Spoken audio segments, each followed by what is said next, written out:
A billionaire humiliates a simple mechanic in front of everyone, throws him out like he's nothing. What she didn't know is that this man would not only save her life just hours later, but carried a past that would change the Langford family forever. And it all started with one name, Eleanor Reed. The sun was just beginning to rise over the skyline of Dallas, Texas, painting the concrete sprawl of DFW International Airport with a golden hue. It was that strange, quiet hour between night and morning when the sky turns soft, the tarmac still shimmers with last night's heat, and the city has yet to truly wake up. Inside the airport's West Maintenance Terminal, silence reigned, at least for now. Rows of aircraft sat quietly in their designated bays, some hulking commercial liners, others sleek private jets with billionaire names attached. But deep within the hangars, past the gleaming glass offices and the overly polished security gates, there was Hangar 9, an old, grease-stained section where the forgotten labor happened. That's where Malcolm Reed started his mornings. He was already there before the shift clocked in, same as every day, overalls zipped to the neck, boots laced tight, hands already stained with the thin black traces of old oil. He moved without rush but with precision, checking his toolkit, wiping down his workbench, sorting out what others left scattered. No one asked him to do that. No one ever did. But Malcolm believed in doing things right, even when no one was watching, especially then. He was a tall man, built strong but lean, with skin the color of bronze under the rising sun. He wore his hair close-cropped, his jaw squared, his gaze low. He rarely spoke unless necessary, not because he had nothing to say, but because over time he'd learned that people didn't really listen when men like him talked, especially not in places like this. You could walk through this airport 1,000 times and never know his name. People saw him as a shadow in the background, a pair of hands, a mechanic, not a person. Not Malcolm, son of Eleanor Reed, raised in a 2-bedroom apartment in South Oak Cliff, where every week was a test of survival and every dream had to fight for air. His mother had worked 2 jobs for most of his childhood, cleaning offices in the morning and serving tables at night. She used to come home with her hands cracked and swollen from bleach and cold water, but still managed to smile when she saw him sitting on the floor with his tools, taking apart old radios and bicycle wheels. She taught him 2 things that shaped his life. Always know your worth, even if no one else does, and never wait for someone to hand you your future. Build it. That's what Malcolm had been doing his whole life. It was almost 7:20 a.m. when the static on his belt radio broke his silence. Maintenance needed. Hangar Executive 7. Priority code red. Repeat. Executive Hangar 7. Jet malfunction reported. He paused. That hangar wasn't for people like him. Executive 7 was where Langford Telecom's fleet was kept, one of the richest families in the country. Their private jets didn't just fly, they gleamed like luxury yachts. Inside that hangar, everything smelled like expensive perfume and money. The floors were so polished you could see your reflection, and the people working there wore suits instead of gloves. But a job was a job. Malcolm didn't ask questions. He strapped on his tool belt, grabbed his diagnostic tablet, and began the walk across the runway corridors. As he crossed into the executive tarmac, he felt the shift instantly. The air, the stairs, the tension. 3 security guards standing near the tinted glass doors glanced at him, one even stepping forward to confirm his badge, even though he was in full uniform. No one smiled, no one greeted him. He pushed through the doors and entered Hangar 7. The place looked like a luxury showroom. On one side, a sleek white Gulfstream G700 sat prepped for departure. On the other, crews were loading champagne crates into an SUV with tinted windows. And right in the middle, standing at the bottom of the jet stairs, was Vivian Langford. She looked like she'd been carved out of ice. Tall, striking, hair pulled back into a flawless bun, heels too high for an airport, lips painted blood red at 7:30 in the morning. She wore a navy blue designer coat and sunglasses, even though they were indoors. Her eyes, when they finally met Malcolm's, held disdain before he even opened his mouth. He approached calmly. "Ma'am, I'm Malcolm Reed, aircraft maintenance. I'm here to check the hydraulic alert flagged on the system." Vivian didn't respond right away. She just looked at him, slowly, like she was trying to figure out how a man like him had made it past the front gate. "You're the technician they sent?" she asked, voice flat and razor-sharp. He nodded, Neutral. Yes, ma'am. I'll just run a quick check. Shouldn't take more than— No, she interrupted, raising one hand like a traffic cop. I said I wanted a certified executive tech, not some hangar floor mechanic.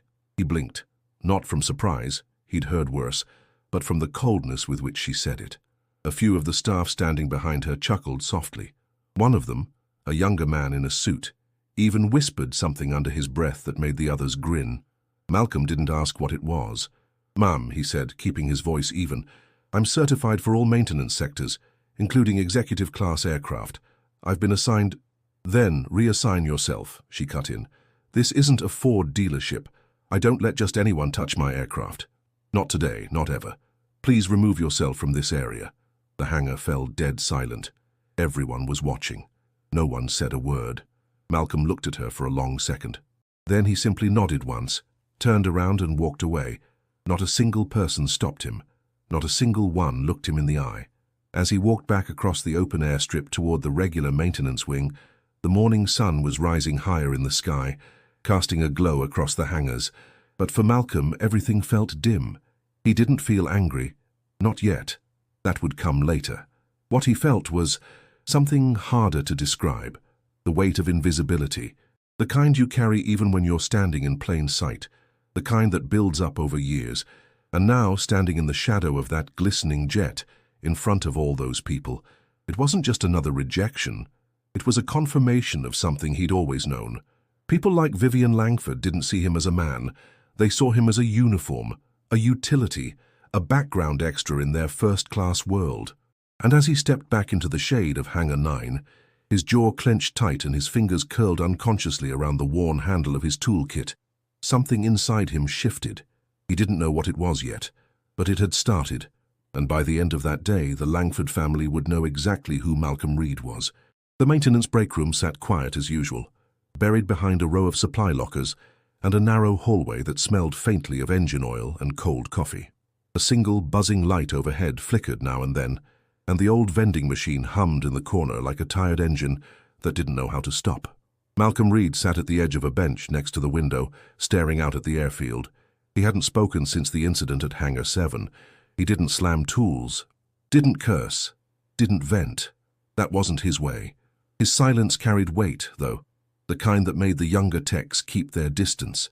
They felt it too. Something about the way Malcolm had walked back into the garage after being dismissed like trash. His shoulders square, jaw locked. It was like a storm waiting to break. He hadn't touched his coffee.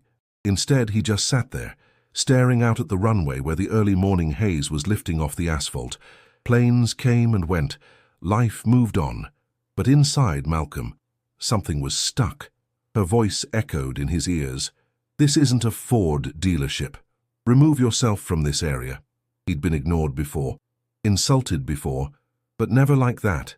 Not in public, not in front of 20 people, and not with the kind of icy disgust that made it clear to her he wasn't even human. Just a smudge on her morning. He didn't even know why it hit him harder than usual. Maybe it was the way the others laughed. Maybe it was the way no one spoke up. He exhaled slowly and rubbed the back of his neck. And then, it happened.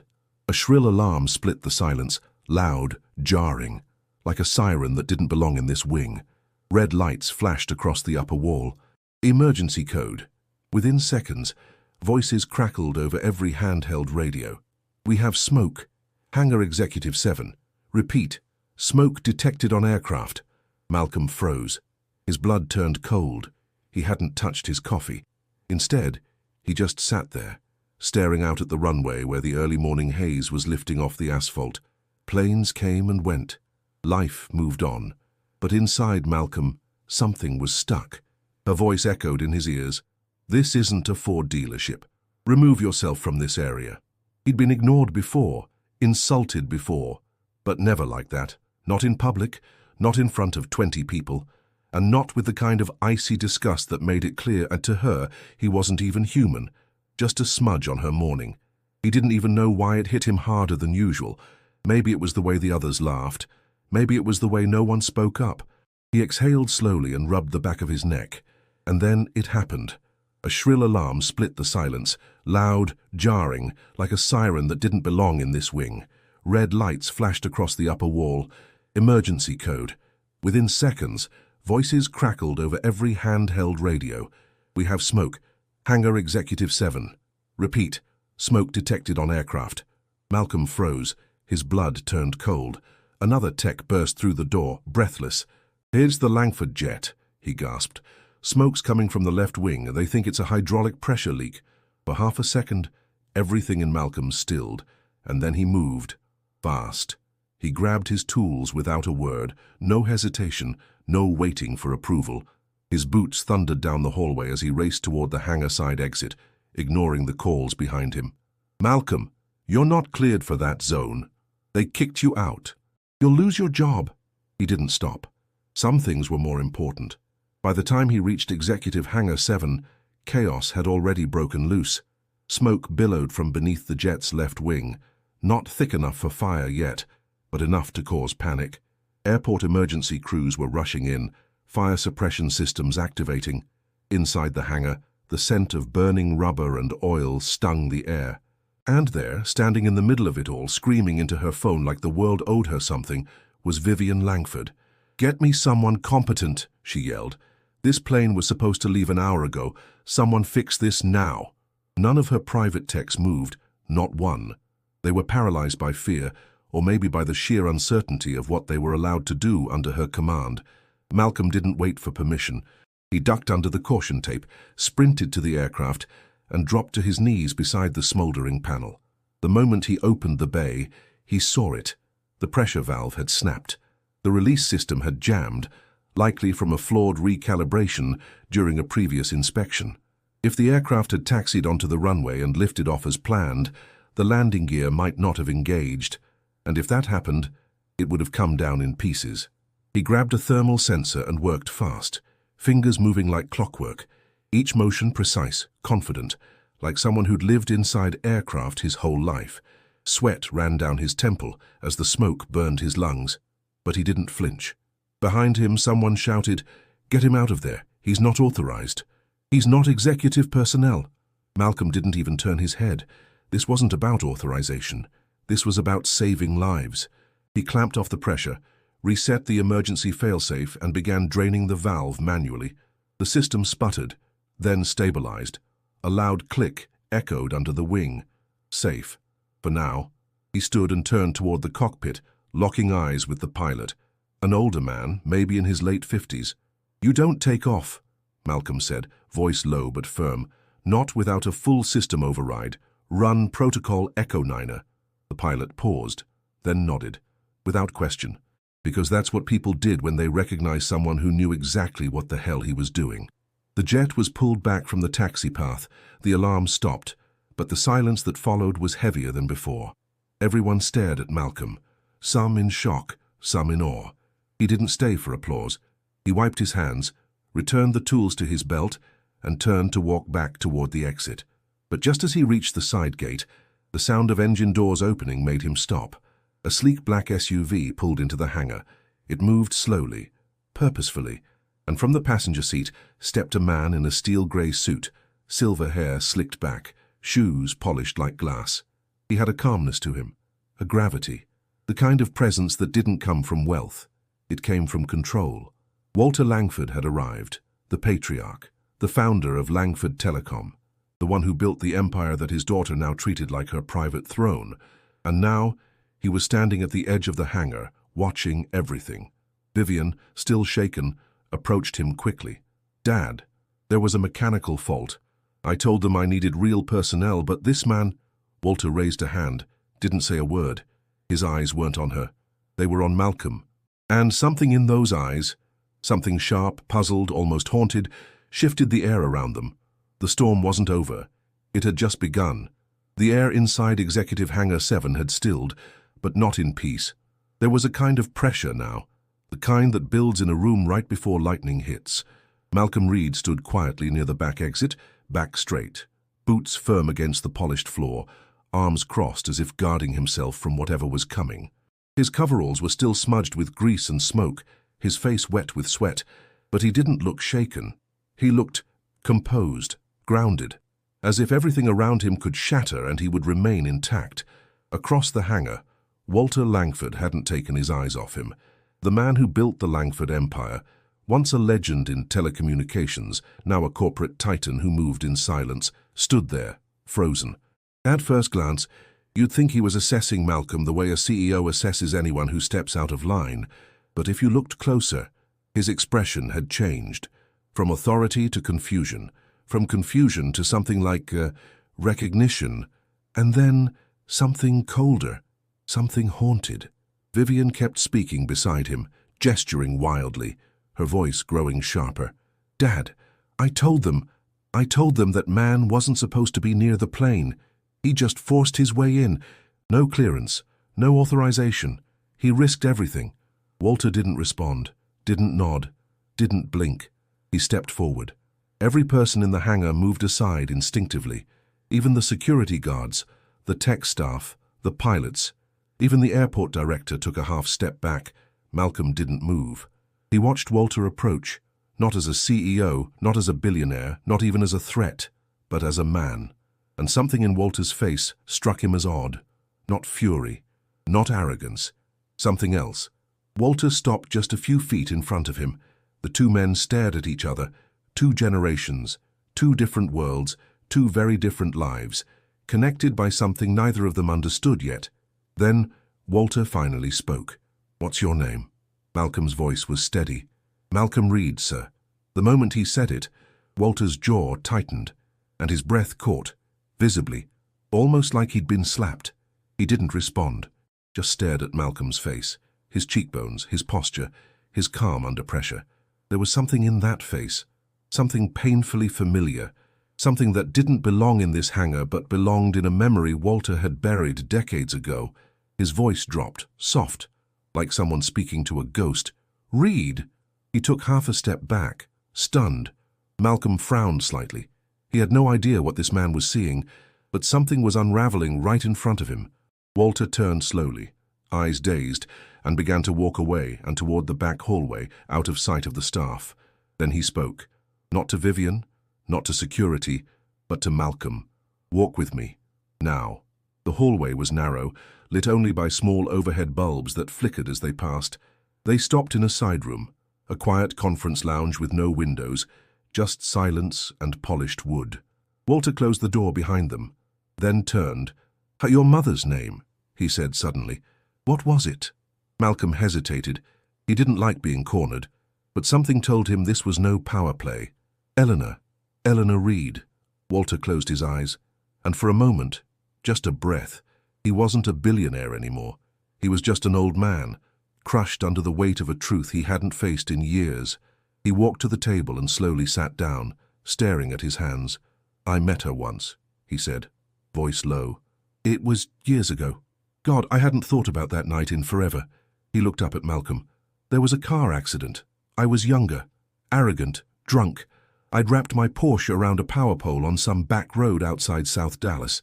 Fire was already catching under the hood. I couldn't move. I thought that was it. And then, out of nowhere, she came. A woman, uniformed. Maybe a waitress, maybe a janitor. I don't even remember what she was doing out there. But she pulled me out of that burning car, dragged me with her bare hands. She disappeared before the ambulance even arrived. I never even got to thank her. I only caught her name, Eleanor. That was all." He exhaled, deep and shaky. Something in his voice cracked. "She saved my life, a total stranger, and I never did a damn thing in return." Malcolm sat still, his breath short, hands gripping the edge of the table, because he'd heard this story before, from his mother. "She had burns on her arms after that," he said quietly. "Scars she never talked about, just said she'd helped a man out of a car fire. I asked why she didn't stay. She told me, because people like him never remember people like us." Walter's eyes burned with shame. "She was right," he whispered. Silence filled the room, a heavy, tragic silence. Then Walter stood. "And now, her son just saved mine." He shook his head, almost in disbelief. "You saved Vivian. You stepped in when others stood back. You knew the system. You fixed what none of my people could fix, and she—" His voice turned sharp with restrained anger. "She humiliated you. My daughter treated you like you were nothing." He looked at Malcolm again, and fully this time. Not like a tech, not like an employee, but like a man. I owe your mother my life, and I owe you more than words can cover." Malcolm didn't know what to say. His chest felt tight, his jaw locked. He had no idea this day would unfold like this. He thought he was going home angry. He thought this was just another insult to carry. He didn't expect a ghost from his mother's past to come walking through the smoke. Walter took a slow breath and reached into his coat, pulling out a small notebook. "There's something I want to show you," he said, "and something I want to ask. But if I do, nothing stays the same." Walter Langford stood by the window, the early sunlight bleeding through the smoked glass, streaking across the conference table like quiet fire. His silver hair glinted. His hands trembled slightly as he opened the small notebook in his fingers. Leather-bound, worn, edges curled from years of travel. He held it like it was sacred. Malcolm sat across from him, still trying to process what had just unfolded. The connection, the accident, the truth about his mother and this man now standing before him like some reluctant ghost from a story she never wanted to finish. Walter flipped open the notebook. Inside, written in neat cursive and old ink, was a name, Eleanor Reed. "If I survive this night, it will be because of her." That was all it said. A line written decades ago, scrawled in the back of the notebook by a man who thought he wouldn't live to see the sunrise. He had carried that page with him ever since, buried in paperwork, moved from office to office, but never read aloud. Until now. "This," Walter said, voice low, "was my reminder not to forget." He looked down, then up again, and yet I did. For years. I got older, richer, busier. I let time turn this moment into a memory, and then into a story. And I never once asked myself, what happened to the woman who saved me? He exhaled. I never searched for her, never found her, until today, when her son walked into my hangar and fixed what my entire team failed to understand. Malcolm remained silent. His fists were clenched beneath the table, not out of anger, out of control, because part of him wanted to scream. His mother had died with bills on the table and no insurance. She'd spent her life in service, cleaning toilets, scrubbing floors, while the man she saved built an empire and never once looked back. But another part of Malcolm, the deeper part, the one that kept him grounded, told him this moment was bigger than rage. Walter stepped away from the window and looked Malcolm directly in the eye. "I don't want to say I'm sorry, and let that be the end of it. Men like me have said I'm sorry too many times and changed nothing. What I want is to give back something that actually means something." He paused. "I want to start a program, here, in this airport, under the Langford banner, a real one. Not PR, not a charity stunt, a technical foundation led by someone who knows the work, understands the struggle, and can build something that lasts." Malcolm raised an eyebrow. "You want me to run a program?" Walter nodded. "Not just run it, design it, name it, build it from the ground up. I'll fund it. You lead it. You choose the instructors, the tools, the vision. And it won't be temporary. It'll be permanent. A wing of Langford Aviation, tied to my name." Malcolm stared at him. His heart was pounding. Not from excitement, from doubt. He had spent his entire life earning respect inch by inch, in a world that never gave it freely. And now, suddenly, the richest man in Texas was handing him a golden key. "Why me?" he asked quietly. "Why not some Ivy League consultant with a clipboard and a polished pitch deck?" Walter didn't hesitate. "Because they didn't save my daughter. You did. Because they don't understand what it means to be overlooked, undervalued, and still show up early every damn day to hold something together. And because, Malcolm, you're exactly the kind of man my daughter needs to learn from." Silence hung between them. Malcolm looked down at the table. He thought about his mother, her quiet dignity, her sleepless nights, her whispered encouragements when he wanted to drop out of school, her calloused hands gripping his as she told him to never let anyone else define his worth. He thought about how many kids came from neighborhoods like his, with minds sharp as blades and nowhere to aim them. How many of them had dreams buried under rent and silence. He thought about what this could mean. Then, slowly, he looked up again. "If I do this, if I build it, it doesn't get your name." Walter blinked. "It gets hers." Malcolm's voice didn't waver. "It'll be called the Eleanor Reed Foundation." Walter nodded once, but the muscles in his jaw tightened. His eyes glistened for a fraction of a second, and he turned slightly away to hide it. "Then that's exactly what it'll be. Less than an hour later, the announcement hit every corner of the airport. Staff were called to the main hangar for an urgent briefing. Executives showed up. Crew chiefs left their stations. Techs paused their work mid-inspection. It wasn't the kind of gathering that happened often. At the front of the crowd stood Walter Langford, flanked by two people no one ever expected to see standing side by side. His daughter Vivian, arms folded tightly across her chest, and Malcolm Reed, face calm, eyes forward.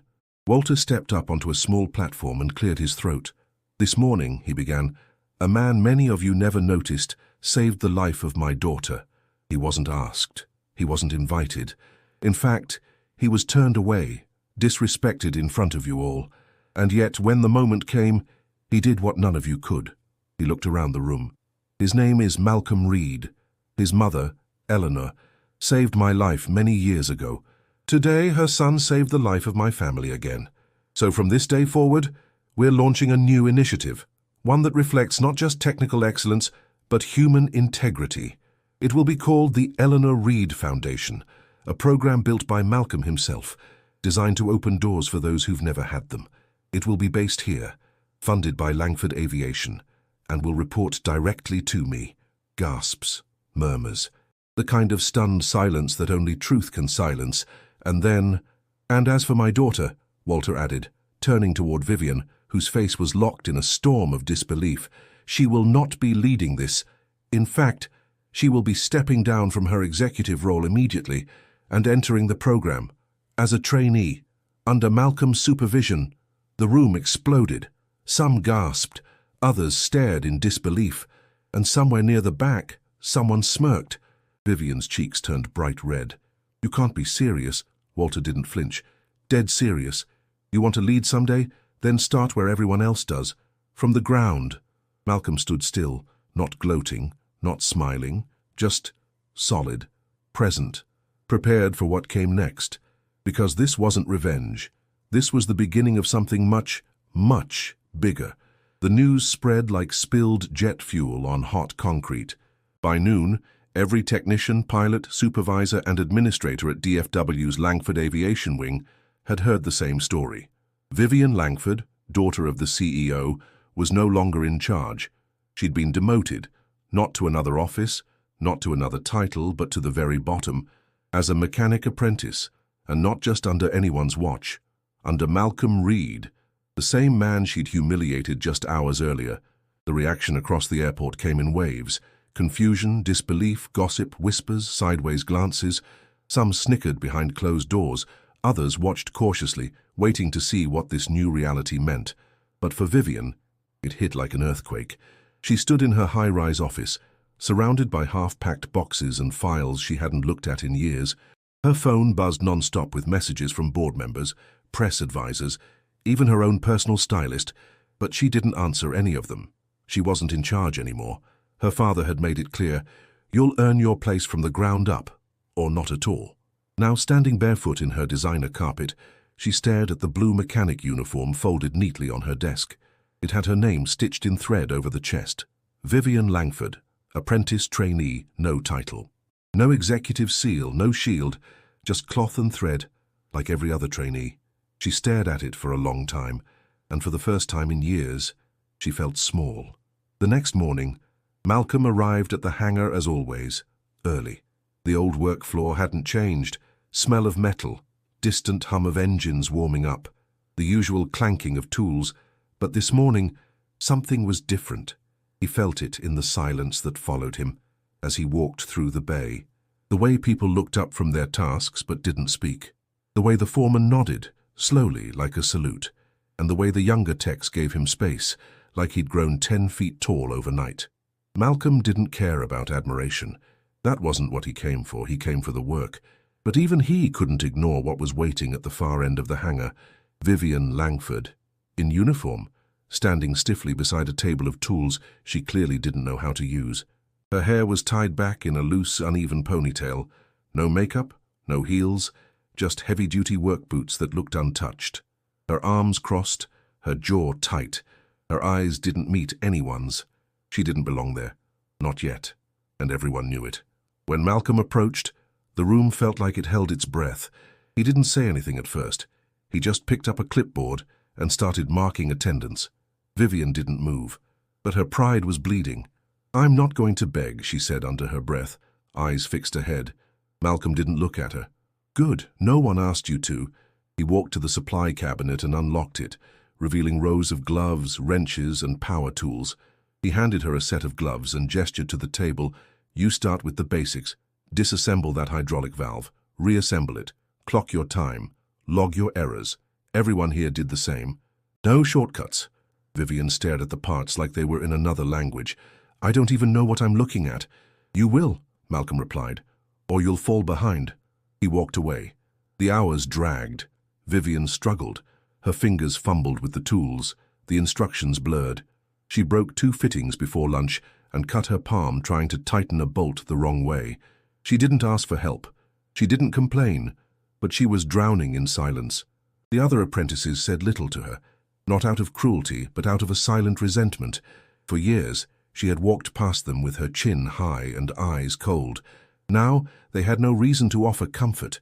She sat alone at lunch, in the corner of the break room, her food untouched, and when she went to the restroom, she didn't see her reflection. She saw a stranger, one stripped of armor, one lost without a script. Meanwhile, Malcolm observed from a distance. He didn't smile at her failure. He didn't enjoy her discomfort. He understood it, and that was worse, because Malcolm knew what it felt like to enter a world where no one wanted you there, where people looked past you like furniture, where your hands ached from trying and still weren't enough. The difference. He'd lived his whole life in that place. She'd been dropped into it overnight. That night, in a modest apartment across town, Malcolm sat in his kitchen, peeling labels off old jars and organizing notes for the training modules. The overhead bulb buzzed. His niece played with a toy helicopter on the floor nearby. He didn't talk about the foundation, didn't talk about Vivian, but in the quiet of his room, before bed, he opened a drawer and took out the only photo he had of his mother. Eleanor Reed in her cleaning uniform, smiling with tired eyes and calloused hands. He whispered, "It's starting, Ma. I don't know where it ends, but it's starting." Back at her penthouse, Vivian sat on the floor of her marble bathroom, still in uniform. Her gloves, stained with oil, lay beside her. She stared at her hands. They were shaking. She didn't cry. Not yet. But the words her father had said, the ones that haunted her all day, wouldn't leave her mind. "You failed, not as a leader, but as a human being." The days that followed moved with brutal monotony. Vivian Langford arrived early, every morning, like she had something to prove. She wore the same wrinkled uniform. She tied her hair back without care. The boots still looked too new for the floor, but she stopped trying to avoid scuffs. Her hands, however, told the truth. Red, raw, bruised from misuse. She didn't complain, but everyone saw it. At first, the other apprentices pretended she wasn't there. They worked around her. They gave her the wrong socket sizes by accident. They passed her in the break room without eye contact, not because they hated her, but because they didn't trust her yet, and trust in that hangar was earned with grease, sweat, and silence. Malcolm noticed everything. He didn't interfere. He didn't protect her, but he was watching. Every time she stayed an extra hour to try again, every time she refused help, but wrote down the answers when no one was looking. Every time she stared at her broken bolt, blinked fast, and chose not to cry. By the end of the first week, her hands no longer shook, but her eyes had changed. She wasn't angry anymore. She was exhausted, not just physically, something deeper. Her world, once framed in glass boardrooms and luxury sedans, had shrunk down to a metal workbench, a locker that smelled like rust, and a supervisor who spoke only when needed. That Friday, just before closing, Vivian stood by the tool rack. She was supposed to clean and log all used materials before the shift ended. Malcolm walked by, not to inspect her, but to log his own counts. She looked up, eyes dull, then asked, "Do you think I'm ever going to be good at this?" Her voice wasn't sarcastic. It wasn't cold. It was quiet, tired, honest. Malcolm didn't look at her. He kept logging, his voice even. "Do you want to be good at it?" She hesitated, then nodded. Malcolm stopped, turned slightly. "Then show up again tomorrow." Vivian blinked. "But it's Saturday." "Exactly," he said, already walking away. The next morning, At 6 a.m. sharp, the hangar was nearly empty. Only 2 people stood in the center, Malcolm tightening the bolts on a dismantled engine frame and Vivian shivering slightly from the cold. But there, hands in her pockets, eyes heavy from a sleepless night, Malcolm said nothing. He pointed to a table lined with engine parts and blueprints. "This is a Type 3 pressure system. I need it clean, rebuilt and logged. Don't just copy the steps, understand them." Vivian nodded and began. For 4 hours, the only sounds were tools scraping, metal clinking and engines humming in the background. Malcolm didn't correct her unless absolutely necessary. He let her struggle, fail, adjust. At one point, she dropped a wrench on her foot and hissed in pain. Malcolm didn't turn. "Don't look for sympathy," he said flatly. "Pain is part of learning. Just don't waste it." She glared at him for a moment, but then her expression shifted. No anger, just recognition. The next week brought change. Vivian still made mistakes, but now she asked questions. She didn't demand answers. She earned them by listening, by watching. She started sitting near the other apprentices, still quiet, still isolated, but no longer above them. Some of them began nodding when she passed. One even shared a sandwich during break. Small things, but in that world, they meant everything. Meanwhile, whispers began to circulate in the upper offices. Some Langford Corps executives were not pleased. "Vivian shouldn't be on that floor. She's embarrassing the brand. That mechanic is overstepping." But Walter Langford shut down every complaint with one sentence. "This isn't punishment, it's training." Still, that didn't stop the unease. One evening, Malcolm stayed late, going over foundation blueprints in a side room when he heard a knock. Vivian stood in the doorway, uniform-stained, hair a mess. She held a clipboard with a loose valve calibration chart. "I think I know what I did wrong," she said, "but I'm not sure." He gestured for her to enter. For the first time, she sat across from him, not beneath him, not behind him, just across. They went over the chart, and something shifted. Not warmth, not trust, but a beginning. At the end, she looked at him. For real.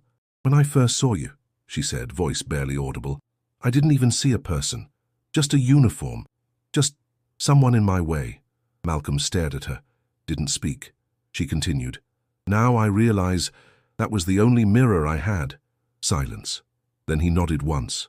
Not forgiving, not accepting, just acknowledging. And in that moment, in that quiet hangar, under flickering lights and the smell of oil and heat, something cracked. Not Vivian. The wall around her. The hangar was nearly empty when Ethan, one of the senior technicians, arrived early Monday morning.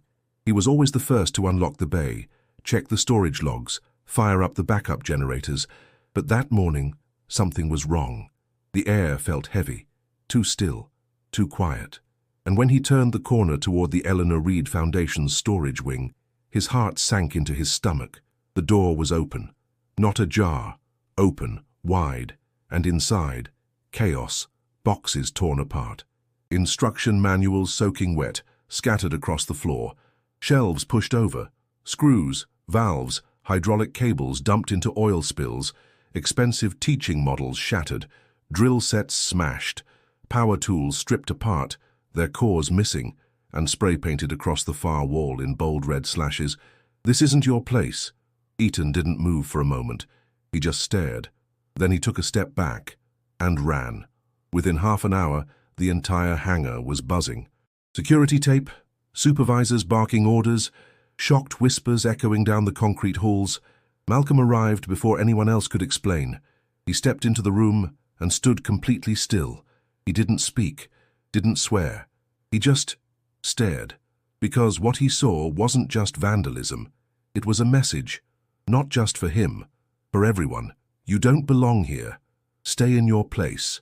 Vivian arrived moments later, breathless, her work boots still half-tied. When she saw the destruction, she froze. Her mouth opened slightly, but no sound came out. "Who did this?" she asked, barely above a whisper. No one answered. They didn't need to. The message on the wall said it all. Malcolm finally walked to the center of the wreckage. He bent down, picked up a mangled training valve, turned it in his hand, then set it back down gently, almost like a burial. Ethan stepped beside him. "What do we do now?" Malcolm's eyes burned, but his voice was calm. "What we've always done. We clean it up." There was no press release, no angry speech, no accusations, just action. One by one, the apprentices returned to the hangar. They picked up brooms, trash bags, tool sets. Some had tears in their eyes. Others wore blank faces. A few looked furious, but no one walked away. Even Vivian, silent and pale, rolled up her sleeves and grabbed a mop.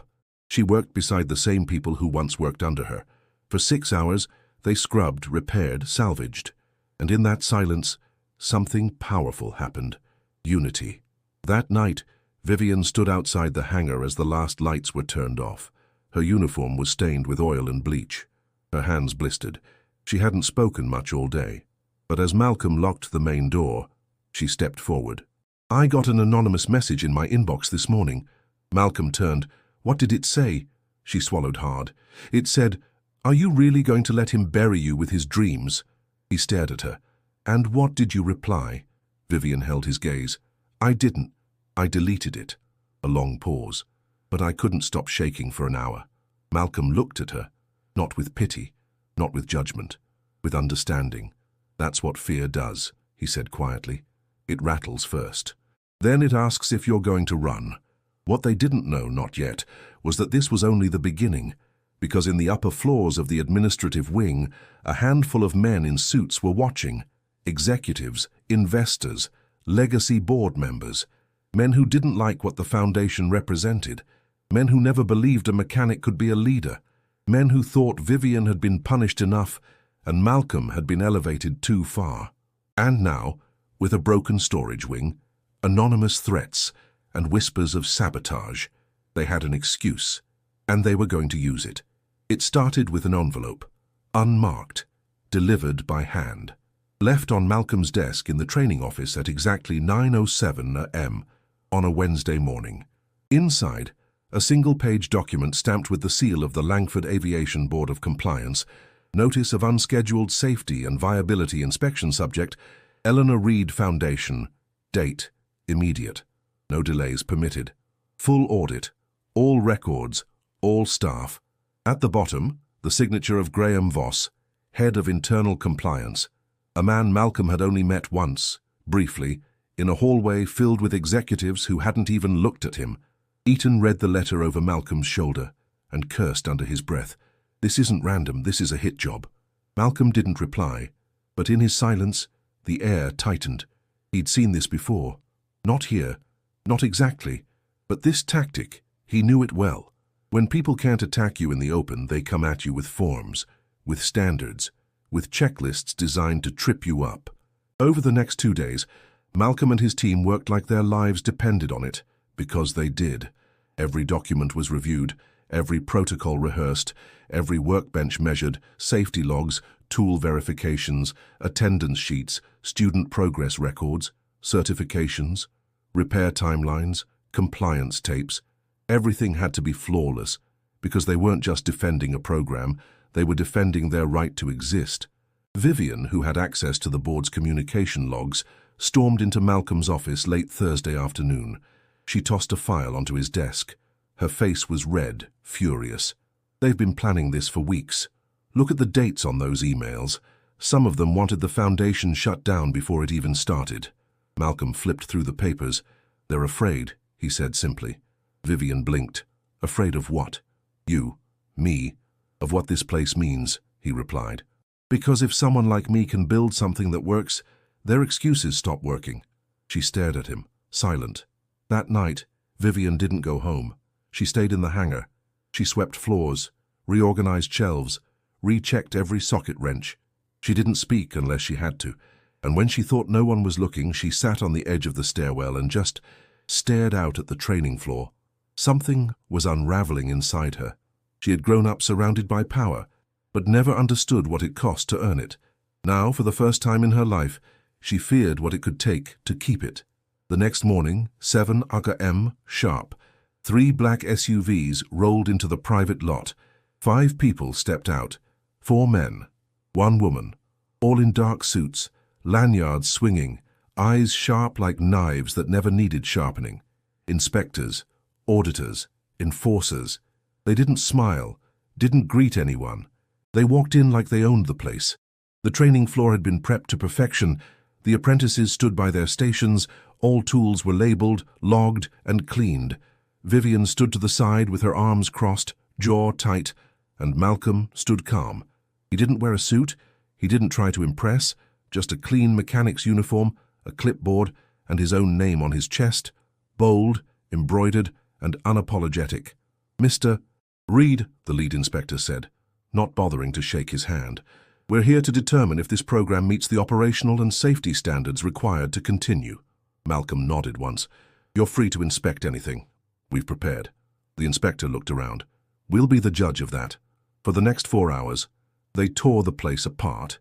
They measured bench height, checked wiring systems for voltage fluctuation, demanded paperwork on equipment that hadn't even been delivered yet, asked random students to explain obscure technical processes, inspected light bulbs, fire exits, air filtration units.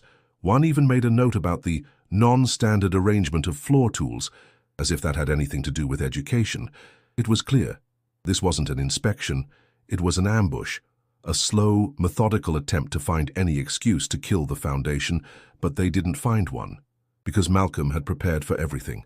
By noon, the inspectors retreated into the admin office to review findings. Malcolm stayed on the floor, waiting, not fidgeting, not pacing, just waiting. And as the minutes passed, the apprentices, including Vivian, circled quietly around him. No one spoke, but the silence was electric. They weren't just defending a hangar, they were defending their second chance, and they were doing it together. Inside the boardroom, the lead inspector flipped through the compliance forms. They were flawless, frustratingly so. "No official violations," he muttered. Graham Voss, the same board member who signed the inspection order, leaned forward. "Then write it up as operational but unstable. Make it look risky. Say it lacks long-term sustainability. Recommend shutdown based on projected safety risk." The inspector hesitated. "That's not accurate." "Doesn't have to be," Voss said coolly. "Just write the report. This program ends today." But what none of them realized was that the door wasn't fully shut. Vivian had followed them, and she had heard every word. She didn't wait. She turned, ran down the hall, burst through the door to the training floor, eyes wide, heart pounding. Malcolm turned as she approached. "They're not here to evaluate," she gasped. "They're here to bury it." Malcolm didn't flinch, he just nodded. Then turned to the apprentices and said, "Then we fight. But we don't fight like them. We fight with proof, with presence, and with truth." They didn't know it yet, but outside the hangar doors, Walter Langford was walking in. No announcement, no warning, but he had heard everything too. The mood inside the hangar was like a storm building in slow motion, too quiet, too still, air so tense it felt like it could crack. Malcolm stood with the apprentices gathered behind him. Every one of them knew what was happening, and none of them were leaving. From across the floor, the inspection team emerged from the boardroom, files in hand, expressions cold and unreadable. Leading them was Graham Voss, the board member who had always hidden behind policy. Now he stepped into full view, ready to deliver the blow. He held the official document like a sword.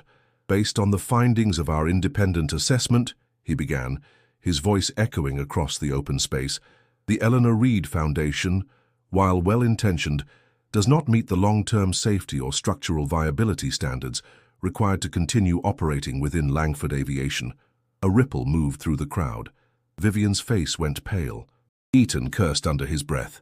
One apprentice began to cry silently in the back. Graham continued, "Effective immediately. The program will be shut down. Pending full review. All participants will be reassigned or discharged. All equipment is to be removed or destroyed within 72 hours. He closed the folder with a satisfying thud. A few of the other executives nodded in approval. The silence that followed was unbearable, until Malcolm took one step forward. His voice didn't rise, but it cut through the air like a blade. "You've done everything to break this place. First, you ignored us, then you mocked us, then you tried to drown us in red tape, and when that didn't work, you sent cowards to destroy what we were building." He looked directly at Graham. "And now, when you find nothing illegal, nothing unsafe, nothing broken, you call it unsustainable. What you really mean is it scares you. Graham scoffed. Mr. Reed, this isn't personal. Yes, it is, Malcolm snapped, louder now. It always was. Because this place stands for something you spent your life pretending doesn't exist. Undeniable, unbought, black-built excellence. The room went still. Malcolm stepped forward again. This is bigger than me. Bigger than any of you. This is about kids who've been told their whole lives that opportunity isn't theirs. This is about a woman who cleaned your floors while raising a son smart enough to fix your jets with broken tools. You can try to shut down this hangar, but you can't shut down truth. And you sure as hell can't shut me down. A silence fell so heavy, it felt like the air itself stopped moving. Then, one clap. From the back, then another, and then a wave. Not polite, not weak, but thunderous. A standing ovation. From apprentices, techs, supervisors, even security guards. People who had been quiet for years, now clapping because someone had finally said what they were too afraid to say. Graham Voss's face twisted. The other inspectors looked rattled, and then the doors opened. Walter Langford stepped inside, alone. No guards, no assistants, no suit jacket. Just a man with silver hair and sharp eyes that had seen more in silence than most people ever hear in noise. The room fell still again. Graham tried to recover. Mr. Langford, this inspection was approved by the board. We followed protocol. Walter raised a hand. He didn't speak to Graham. He walked straight to Malcolm, then turned to face the entire room. His voice was low, calm, but it carried the weight of the sky. I've been watching this from afar, he began. And that was my mistake, because what this program is doing, that is exactly what I should have built a long time ago. But I didn't. I let the wrong people speak the loudest, and now I'm here to make something very clear. He pulled a document from his coat, held it high. This is a formal executive override, effective immediately. The Eleanor Reed Foundation is not only reinstated, it is now an institutional division of Langford Aviation. A stunned silence. He continued. It will be given permanent funding. It will report directly to me, and it will expand to our other locations within the next fiscal year. Graham stepped forward, flustered. You can't override a full board vote. Walter turned, and for the first time in years, his voice cut like steel. Try to stop me. Graham froze. Walter stepped closer.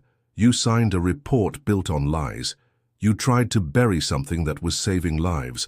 And you did it to protect a legacy that should have been replaced years ago. He turned to the room again. Let me be clear. The future of Langford Aviation is not in suits. It's in this hangar. He looked at Malcolm. And in this man. A long, charged pause. Then Walter added, with steady finality, anyone who has a problem with that can leave now. No one moved. Not a single soul. The power in the room had shifted, and it wasn't going back. Walter turned to Malcolm again. You built this. You led it. You saved my daughter. You honored your mother. He held out his hand. Malcolm shook it, for the first time, as equals. And as the hangar erupted in cheers, real, raw, shaking the walls kind of cheers, Vivian stepped forward, hands trembling slightly, face pale with emotion. She stopped in front of Malcolm. Everyone quieted again. She opened her mouth. I don't expect forgiveness, and I still don't know if I deserve to be standing here, but what I did to you, how I saw you, it was wrong, all of it. You didn't just fix a plane. You fixed something I didn't even know was broken in me. Tears welled in her eyes, but she didn't look away. I'm sorry, truly. Malcolm looked at her. No anger, no smugness, just the calm of a man who had nothing to prove. What matters isn't how you saw me, he said quietly. It's what you do now that you can finally see. Vivian nodded, broken but whole. And in that moment, something real began to take root. It was a quiet morning when the doors of the new building finally opened. Not just another hangar. This one stood on its own, steel and glass, 3 floors high, with long bay windows that looked out over the Dallas runway. Inside, wide classrooms buzzed with new voices, and workshops hummed with promise. The walls smelled like fresh paint and machine oil, but what caught everyone's breath was the mural. It stretched across the central hall, bold, beautiful, and alive. A woman in a janitor's uniform, her arms strong, her posture proud, standing tall behind a boy holding an open wrench. She was holding nothing, but somehow, everything. The plaque beneath it read, Haz lo correcto, aunque nadie esté jaulando. Do what's right, even when no one sees you. Eleanor Reed Malcolm stood in front of it for a long time. He said nothing. He didn't need to. Behind him, hundreds of people moved through the building, apprentices, instructors, guests, media, board members, and above them all, the newly mounted sign, the Eleanor Reed Foundation Langford Aviation Division Technical Development Program. That day, the building was packed. Walter Langford stood on stage to open the ceremony, but gave only a brief speech. "I came here to listen, not to speak." Then he stepped back and the spotlight fell on Malcolm. He walked up with the same boots he'd worn that first day, the same quiet confidence, but now he carried something else. A presence, a weight, a voice that had earned its place, not by demanding it, but by living it. He looked out over the crowd, rows of wide eyes, workers in uniforms, parents in folding chairs, cameras pointed silently toward the stage. And then he spoke. "Most of my life I worked in silence. I kept my head down. I stayed in my lane. I fixed what broke and walked away before anyone looked close enough to see me. I did that because I thought I had to, because I thought the world didn't want what I had to offer, only what I could produce." He paused, scanning the room. But that was a lie. The truth is, some of the most brilliant minds I've ever known grew up in places no one wanted to look at, in neighborhoods ignored, schools neglected, homes filled with too many bills and not enough heat. And if we wait for permission to build something better, we'll be waiting forever. Another pause. So we're done waiting. This place isn't just a school. It's a launch pad for kids who were told they'd never get off the ground. And we built it in the name of a woman who spent her life cleaning floors so her son could walk across them. A woman who saved a life one night and never asked for thanks. A woman who was told she was just a janitor, but raised a man who now teaches engineers how to fly. His voice cracked just once, but he held steady. This is her legacy, and we are just getting started. Silence, then applause. Real, loud, long, unapologetic. That night, after everyone had gone and the lights dimmed, Malcolm sat alone in his office, a small, modest room tucked in the back corner. One desk, a shelf with a few manuals, a window that looked out over the hangar. He opened the drawer and pulled out a notebook, worn, faded, held together by tape. Inside were names, dozens, maybe hundreds, names of apprentices who passed through the foundation, their test scores, their progress notes, but also their dreams. He flipped to the first page, a message written in shaky handwriting. "Thanks for showing us that we matter. Luis, 17. He smiled. And for the first time, he let himself feel it. Not pride, peace. Across town, Vivian Langford sat on the floor of her apartment, surrounded by open folders. Not contracts, not press packets, blueprints, tool guides, curriculums. She was building something new, her own. She hadn't gone back to the board. She didn't want a title. She wanted to earn something she'd never had before, respect, and she was doing it the long way. In the hallway of the foundation, a girl named Marisol, 16, first-generation American, daughter of a cleaning lady, ran her fingers across the mural of Eleanor Reed. She looked at her mother, who stood nearby, eyes glistening. "She looks like you, Mama." Her mother smiled.